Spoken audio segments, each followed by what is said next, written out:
Yang si Claire Castro, tagapagsalita ng Malacanang, bobo para alam nyo. Yan ang pinaka-bobong tagapagsalita ng Malacanang, Claire Castro di puta. Ina mo, gago. Isa pa ang Pangulo natin, bobo. Marcos, bangag, adik, at baboy na Pangulo. Nakakausap niya ang tatay niya, ano ka, anghel? Pag siya daw ay nasa matinding pag-iisip, pag hindi na kaya, kumukuha siya ng payo sa tatay niya. Malala na talaga ang korupsyon dito sa ating bansa para sa ating kaalaman. Sa sobrang lala ng nakawan at korupsyon sa ating bansa, kung napapanood niyo yung babae na nagrally dati sa Luneta, na nagtataas ng kamay, na kumanta na sabi niya, Marcos Duterte, walang pinag-iba. Kung napanood nyo yun, sa sobrang lala ng nakawan at korupsyon sa ating bansa, pati ang pambili niya ng tawas, nawala na. Kaya maitim na yung kilikili niya eh. Kasi kahit pambili niya ng tawas, ninakaw na. Naubos na ng mga kongresista. Ngayon, para sa kaalaman ng mga gagot gunggong na kongresista na nasa House of Representatives, ang taong bayan walang tiwala sa investigasyon ninyo. Paano kami maniniwala sa investigasyon ninyo? Paano mapapaniwala ang taong bayan na may patutunguhan, may mapupuntahan ng investigasyon kung ang nag-iimbestiga ay sangkot at kasama sa nakawan?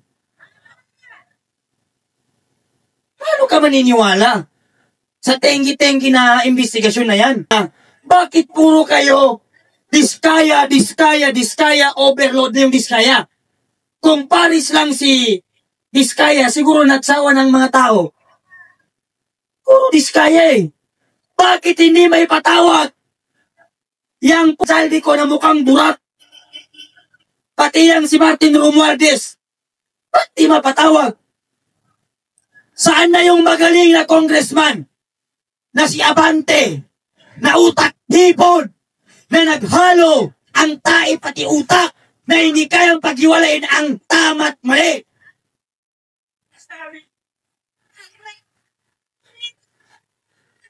Ngayon, bumabagyo, bumabaha, kaya si Abante, dapat ngayon hindi na paabante. Eto na ang oras para lumangoy ka ng patras kaya ng hipon.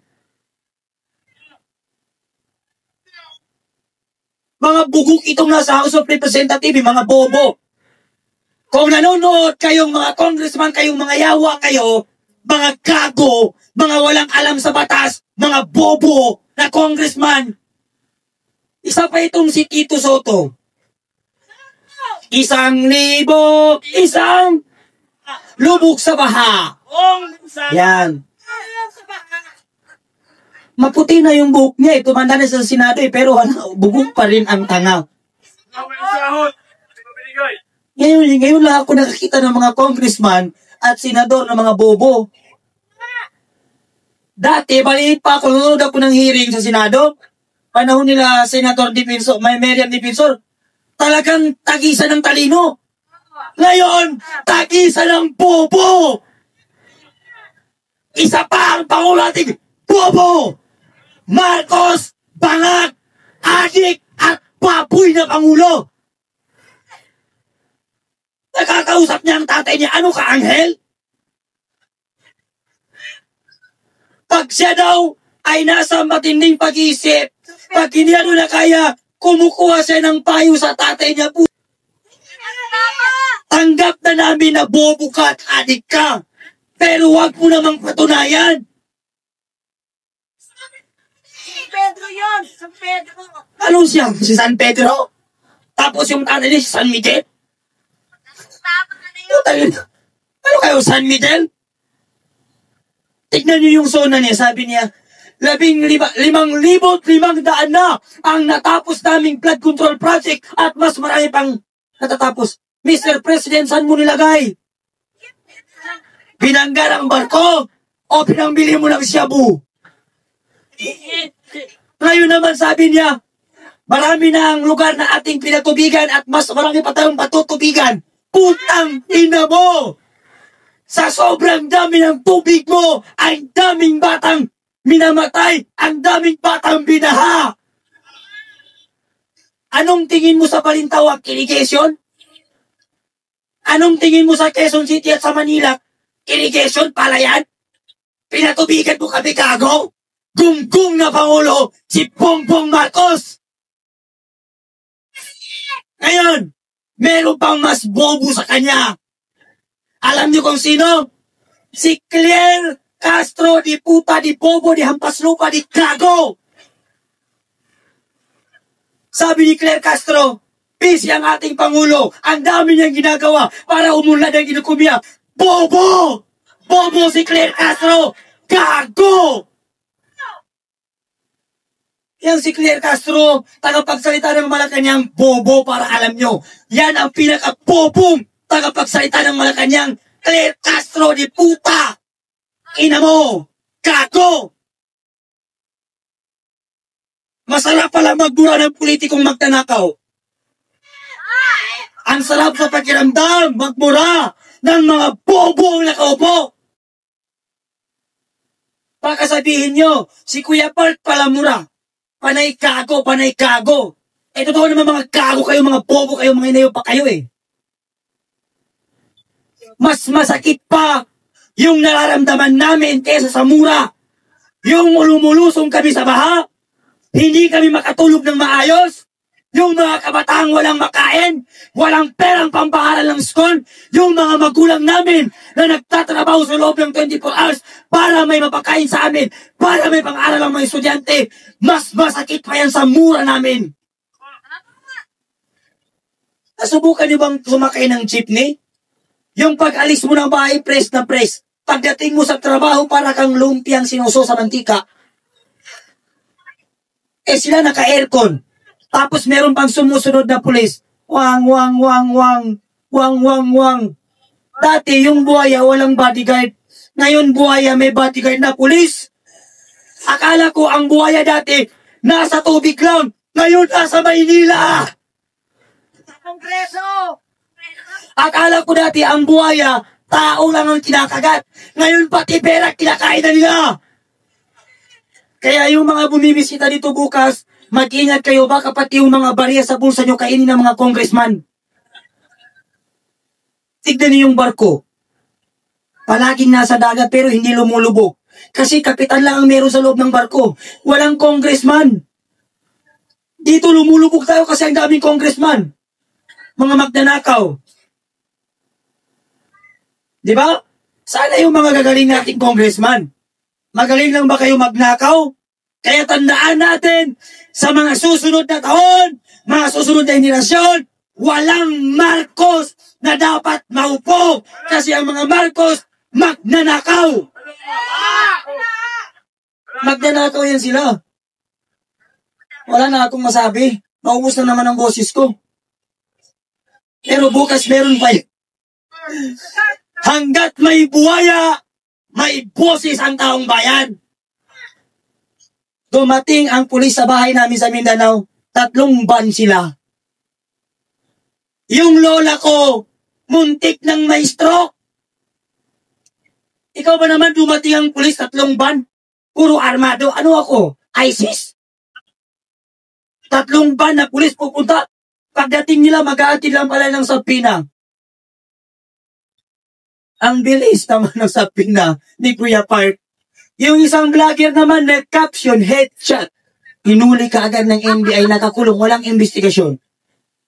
Yung isa naman na nagnanako ng isang sakong bigas, nakulong ka agad. Pero, yung bilyon, trilyon, ang ninakaw, hindi makulong-kulong. Hindi makulong-kulong ang mga buhaya na yan, putang ina. Kaya sana kung magkatotoo na magka-people power, ang mahuli nating congressman, putulin natin ang ulo. Litsunin natin. Kasi, merong unang people power. Sumunod na naman, meron na namang naupumag na nako na naman. Nagka-people power na naman. Ngayon, neto na naman tayong magrarally na naman tayo. Hanggat walang lumalabas pa mata ng congressman na magnanakaw, hindi matututo ang mga politikong mamumuno sa atin. Kaya pag tayo nanalo, yan, mga itlog ng mga congressman na magnanakaw, kukunin natin.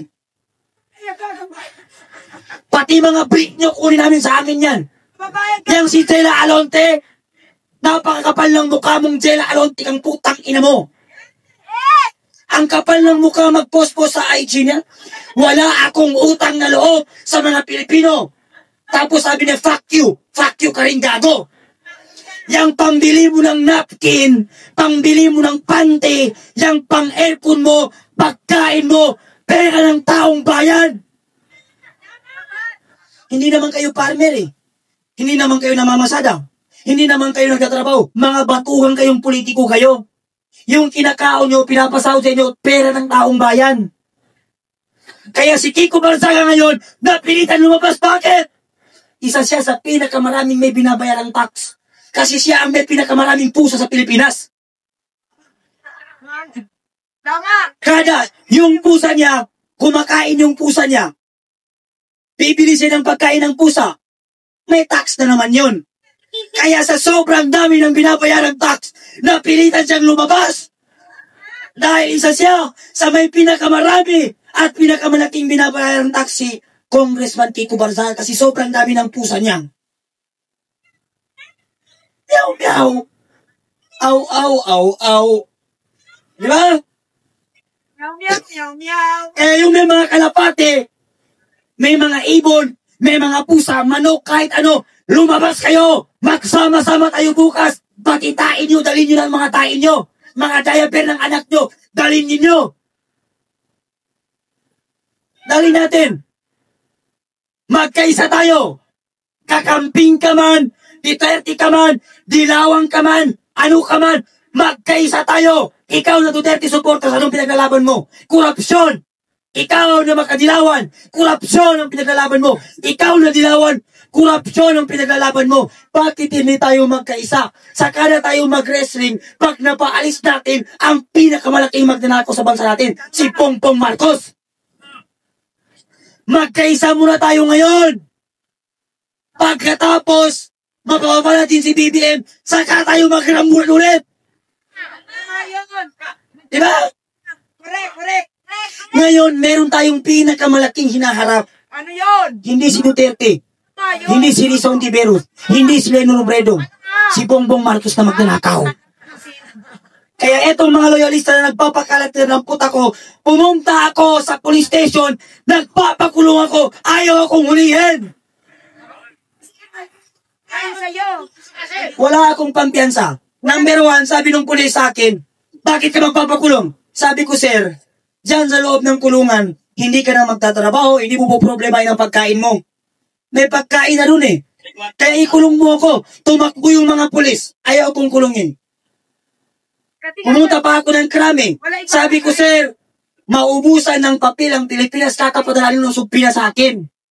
Kasi yan ang gusto ko, makulong ako. Para hindi na ako magtrabaho. Di ba? Chill-chill ka lang sa loob, maghugas ng pinggan. Eh, pag nagkulungan ko, dyan talaga ako tatay sa krami. Kahit may siyar, hindi ako magsisiyar doon. Kada ito itapong ko sa mga... joke lang yan. So, bukas, magkaisa na tayo. Lumabas na tayo. Bingi ka man, bungi ka man, wala kang paa, wala kang kamay, wala kang boses. Pumunta ka rito para magkaisa at ipakita natin sa mga nakupong politiko na yan na hindi tayo papasupil sa mga politiko. Magkaisa tayo, mananalo tayo sapagkat tayo ang anak ng bayan. Magtatagumpay tayo laban sa mga politikong magnanakaw. Maraming salamat at magandang gabi. Bayan na fake news. TV Patrol na fake news. GMA na fake news. Yan ang nagpapakalat ng kasinungalingan. Paglabas ko ng krami, sabi ng TV Patrol sa akin, sir, anong masasabi mo na pinadalang ka ng supina? Hindi ka ba nagulat? Sabi ko sa ABS-CBN, hindi ka ba nagulat? Sabi na, sir, bakit ako nagugulat? Sabi ko, ikaw ang dahilan kung bakit ako pinasubpina. Kasi yung balita mo, fake news, putol-putol, gago!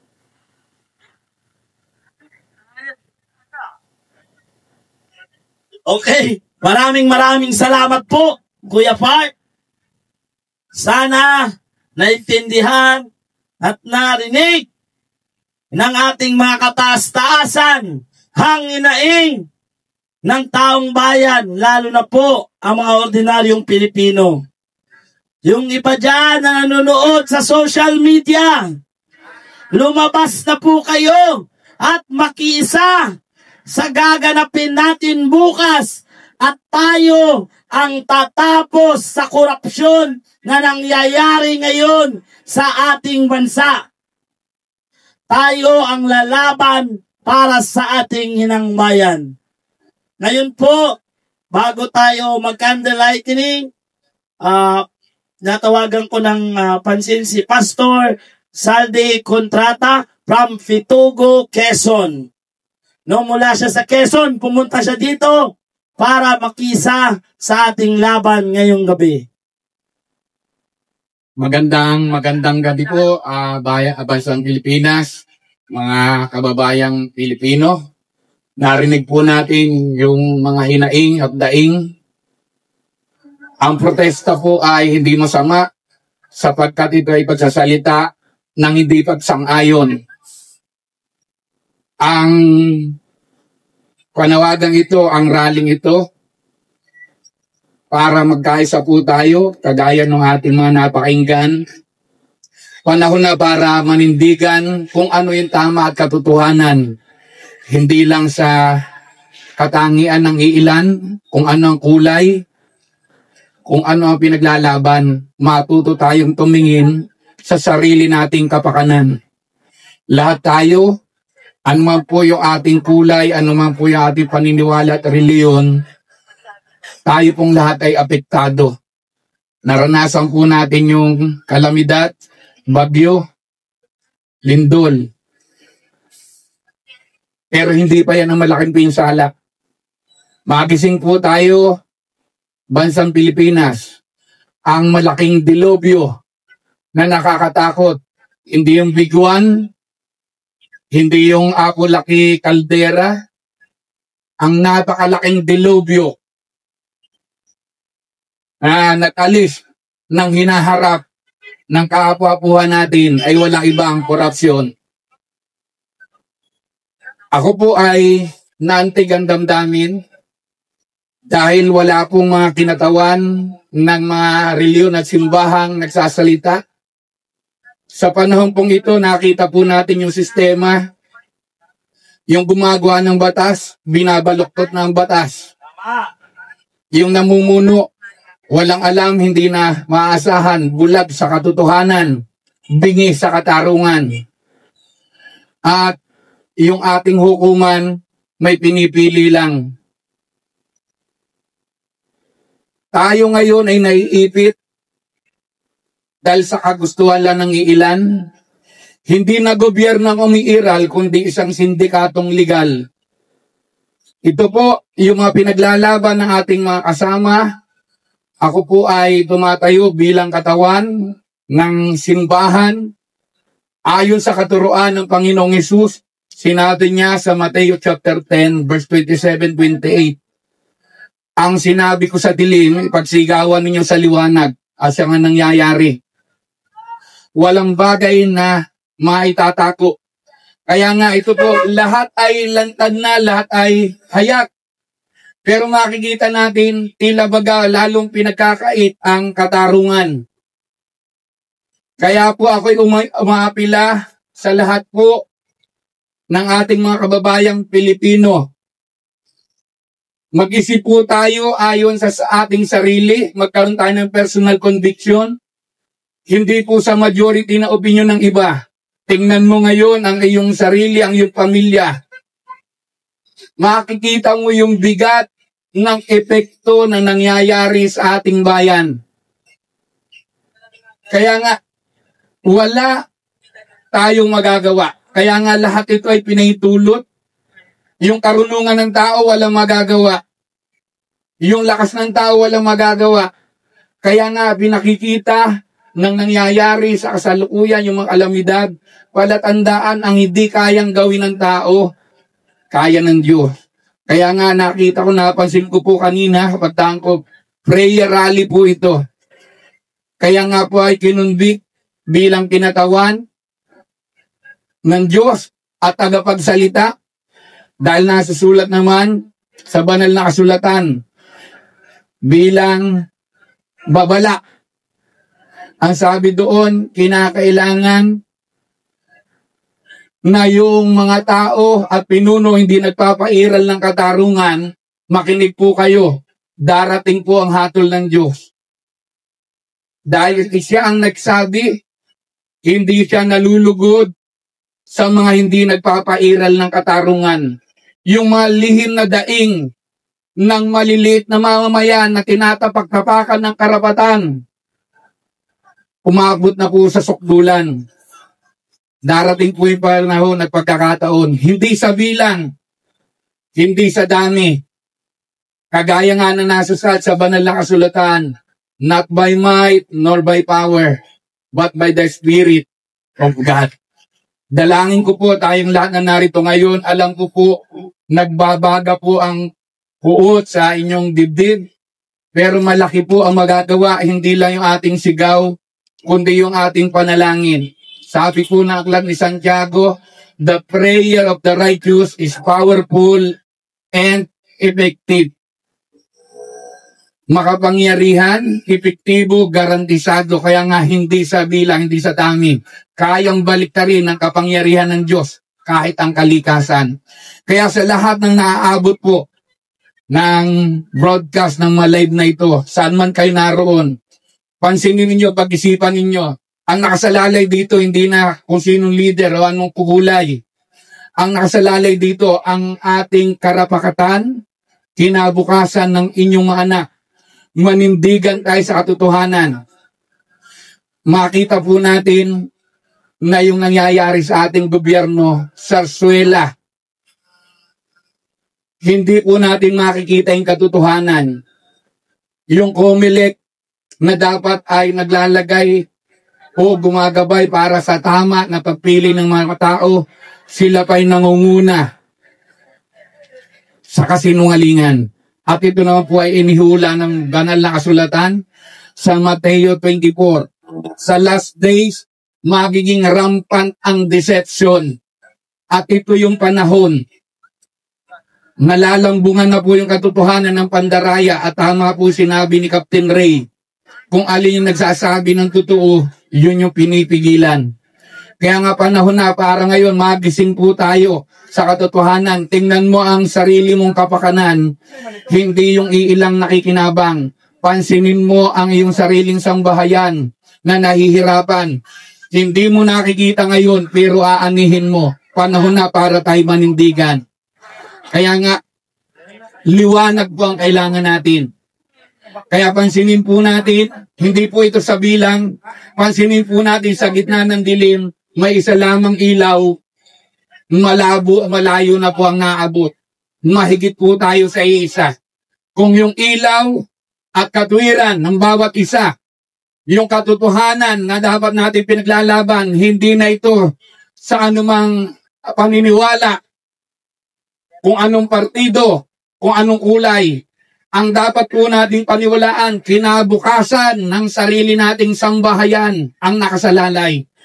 Manindigan po tayo sa katotohanan dahil yung lahat ng narito na namumuno, wala po tayo maasahan. Ang banal na kasulatan nagsasabi pa rin, yung kalatalaga lang sa tanod bayan, ang ombudsman na dapat magbabantay, hindi maasahan. Ang banal na kasulatan nagsasabi, kung bulag ang aakay sa kapwa bulag, parehas nilang mahuhulog sa hukay. Pansinin nyo, bansang Pilipinas, kung bulag ang aakay sa kapwa bulag, lalo tayong walang kinabukasan. Doon tayo masusadlak sa dusa at hirap. Panahon na para tayo manindigan. Mabago ang dapat mabago. Ang hindi natin kaya, paniwalaan natin, gagawin ng Diyos kung tayo nagkakaisa. Sabi ng banal na kasulatan, saan man may dalawa o tatlo na nagkakaisa sa paghingi, ibibigay. There is a power in agreement. at tayo mahigit sa 2 at sa 3. Pakikinggan tayo ng Diyos, pakikinggan ng ating daing. At mayroon po sigurong kandila rito. Yan. Ang simbolo po ng kandila, unang-una, ito po ay paglaban sa dilim. Pangalawa, simbolo ng katotohanan. Pangatlo, simbolo ng paninindigan kung ano yung dapat liwanagan. Kung hawak po ninyo ang inyong kandila, sindihan po natin habang tayo mananalangin. Ang ating bansa na nangangapa sa dilim ay naghahanap ng liwanag. Ikaw at ako, tayong lahat, saan man na ikaw naroon, may malaki kang magagawa kung yung ilaw ng paninindigan at katotohanan ay gagawin natin para mabago yung sistema na hindi kayang baguhin ng mga taong iniluklok din natin. Panahon na para ating panghawakan yung kapangyarihang meron tayo. Tayo ang sambayang Pilipinong nakapaghahari sa tulong ng dakilang lumika ayon sa ating konstitusyon. Panahon na para tayo manindigan. Ipinapaabot ko po saan man kayo naroon, saan man lugar, anuman ang iyong reliyon, anuman ang inyong partido, anong kulay. Pansinin mo ang nangyayari ngayon. Lugmok na ang bansang Pilipinas. Mahabag ka na sa iyong sariling pamilya. Tama na yung pakisang patiya sa maling iyong pinaniniwalaan. Ngayon, magsisindi po tayo ng kandila, tayo mananalangin para mapagtagumpayan po natin ang gawa ng dilim. May kapangyarihan po ang liwanag na mayroon ka, ang liwanag na mayroon sa mga nanunood. Panahon na kahit wala po kayo rito bukas sa gagawing pagkilos, manindigan po tayo, samahan po natin sila. Katulad ng sinabi ni Kapitan Ray, huwag din natin i-magnify yung kasinungalingan. Patayin na rin dapat natin, putulin na natin, i-delete kung ay delete. Panahon na para manindigan, lumabas ang katotohanan. At ang banal na kasulatan magsasabi, ang katotohanan ang magpapalaya. Huwag po tayo, Para tayong anime nun. Para tayong cartoons. Salba ang bansang Pilipinas. People Initiative. People Initiative. Pag-isipan nyo, tapos bukas, yung pinakamagandang suggestion, magpapa-imprenta tayo, tas may premyo. Slogan. Okay, ha? Okay. Ha? May premyo. Okay, sir. Yung makakagawa ng maganda na tawag sa atin para hindi siya maging, may ano na ron eh. Huwag na yung gamitin natin, may premyo. Pag-isipan yung mabuti, ha? Mga vlogger natin, magagaling yan eh. At may tip ako sa inyo, gamitin nyo yung word na kayumanggi. Ha? Kaya ang kulay ng ating United People's Initiative, brown, kayumanggi. Bakit kayumanggi? Karamihan ng ating kababayan mahirap. Pag brown ang t-shirt mo, wala kang pambili, kahit nakahubad ka, brown rin, pinturahan mo yung balat mo. O di ba, parang brown rin yun. Kayumanggi. Yung pangalan natin, lagyan yun ng word na kayumanggi. Para alam natin tayo yun. So yan, may premyo tayo bukas ha. Ngayon, ulitin ko, para tayo manalo, mahirap gawin. Pero kung pagpipilitan natin, kung isishare nyo ito, bukas na bukas, tapos na problema ng sambayan ng Pilipino. 2 milyon sa Luzon, 1 milyon sa Visayas, 1 milyon sa Mindanao, 2 placard lang, tapos na ang boxing. Mahirap gawin. Pero, kung yung mga estudyante natin, mga Gen Z, kagaya ni Kuya Park, kagaya ni Ate Amor, kagaya ni Kiko Barsaga, na matapang, lumalaban, handang mamatay, handang makulong. Kung karamihan ng mga Gen Z, mga estudyante natin, karamihan, ganyan ang pananaw, marami rin ang estudyante. Milyon sila. Tama, mali? Tama, mali? Tama. Simulan nyo na na i-share yung mga video na yan doon sa mga website, FB page ng mga school and universities, colleges, alumni association. I-share nyo na yan. Sila ang pag-asa ng bayan. Kung ikaw naman is Kristiyano, kung ikaw is GIL, kung ikaw is Jesus Miracle Crusade member, kung ikaw ay INC member, kung ikaw ay kahit anong klase ng iyong religion, i-share mo na rin yan sa FB page nyo. Ito, kasi nananawagan na tayo na para matapos na ang laban, magkaisa na tayong lahat.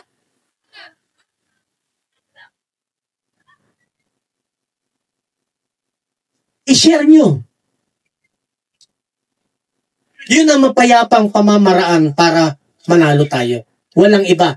Dahil pag hindi natin ito ginawa, ang susunod na hakbang na mangyayari, isang madugong pamamaraan. Magandang gabi po sa ating lahat. Nice.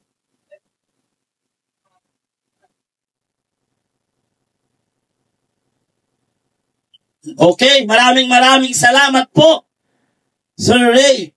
Ngayon naman, tulad ng binabanggit niya kanina, pakinggan natin ang boses ng mga Gen Z. Ngayon, mapapakinggan natin ang boses ni Kuya Park. Kuya Park, wala ba tayong mga kamay dyan? Ang batang patuloy na lumalaban kahit pinadalhan ng supina ay walang takot pa rin na makikipaglaban para sa bayan.